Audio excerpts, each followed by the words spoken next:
Quando a gente estava falando ontem de dimensionamento de equipamentos e de ferramentas, o Emerson colocou, enfatizou bastante a importância de você saber da capacidade dos seus elementos. Então, capacidade do seu guincho. Quanto que o seu guincho tem de capacidade? Ah, legal, ele tem 3 toneladas de capacidade. Ok, então meu guincho é de 3 capacidades. E minha torre? Minha torre tem capacidade de 3? Porque eu posso pegar e ter capacidade de guincho suficiente para criar uma tração tão forte que ele vai tracionar.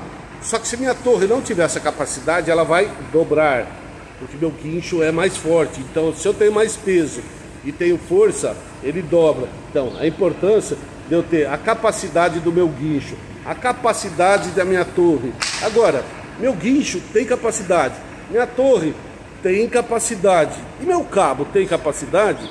Se um tiver capacidade, meu guincho tem e traciona. Minha torre tem capacidade, tem e traciona. E meu peso excede a especificação do meu cabo rompe. E eu fiz pescaria também. Então olha a importância de todos esses elementos. Então juntando entre guincho, capacidade de guincho, capacidade de torre, capacidade do cabo e capacidade da ferramental, dos seus puxadores, dos seus elevadores que você está fazendo para criar sustentação de todo o peso que você está fazendo. Então isso são linhas e são propostas que você tem que estar levando isso na hora de formatação do seu equipamento. Bom, hoje evoluiu, tudo evoluiu, né? E como a gente fala, né? Nada se cria hoje em dia, tudo se copia e se melhora e se transforma, né?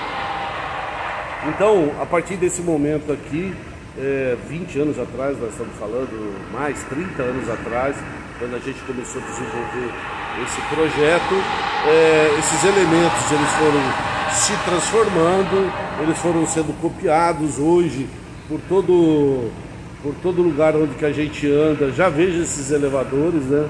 E falo, esse daqui foi ele que fez, esse daqui foi empresas que forneceram, né? Então, eles são muito calibrados também, né? Só tomar esses cuidados que todas as empresas que hoje executam esse equipamento, que tomem esses cuidados para saber sobre aquilo e capacidade desses equipamentos. Esse que nós estamos fazendo aqui na obra foi equipamento cedido pela Watergrill, né? Vocês veem que ele é um equipamento reforçado e não é feito em fundo de quintal, é feito com normas, com equipamentos, reforço e de excelente qualidade. Vamos fazer o protótipo então.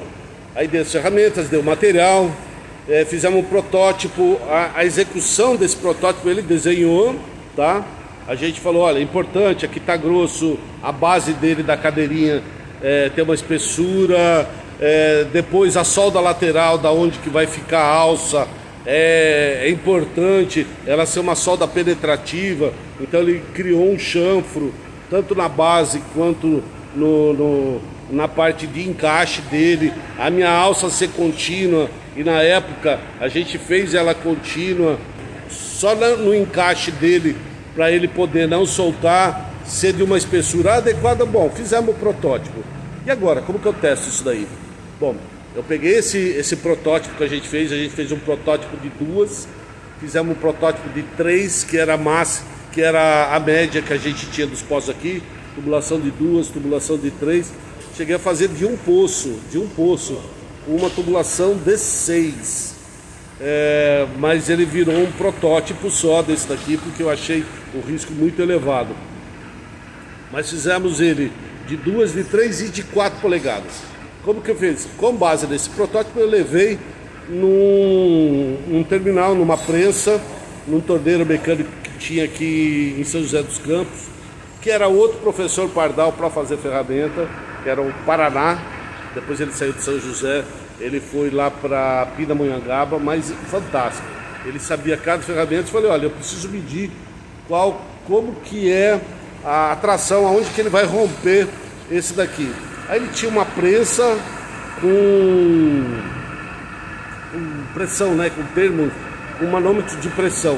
Nós colocamos ele na base e na base dessa prensa invertemos eles, colocamos um eixo de quase 2 polegadas, eixo maciço de 2 polegadas, travados, e aí começamos a jogar pressão para ver quanto que ele deformava e quanto que ele rompia.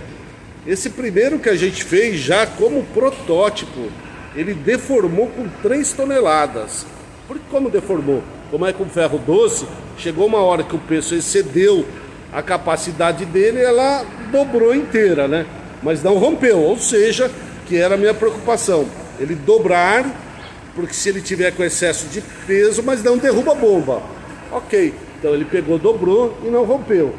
Só que eu falei para ele, eu quero que rompa, para saber aonde que está o termo dele de deformação e aonde que está o termo dele de rupture. Aí a gente jogou pressão, com 4,5 ele quebrou o aço.